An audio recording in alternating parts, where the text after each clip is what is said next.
સુરતના Sarthana police station વિસ્તારમાં જીવલેણ હુમલાની ઘટના સીસીટીવીમાં કેદ થઈ છે. સુરતના સરથાણા પોલીસ સ્ટેશન વિસ્તારમાં આવેલ લક્ષ્મણનગર ઇન્ડસ્ટ્રીની આ ઘટનામાં એક નિર્દોષ વ્યક્તિ પર 7 થી 8 હિન્દી ગુજરાતી ભાષા બોલનારા હુમલાખોરો દ્વારા હુમલો કરવામાં આવ્યો હતો.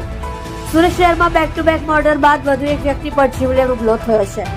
સુરતના લક્ષ્મણનગર ઇન્ડસ્ટ્રીઝ ડાયમંડ નગર વિસ્તારની ઘટના. આ રીતે પ્રજામાં દુષ્ટ તત્વોનો આતંક ફેલાઈ ગયો છે, જેમાં લુમસના ખાતામાં કામ કરતા રાણાભાઈ નામના વ્યક્તિને ખાતાના નીચે બોલાવી ઝેરમાં માર માર્યો હતો. આ સમગ્ર ઘટના સીસીટીવી કેમેરામાં કેદ થઈ ગઈ હતી.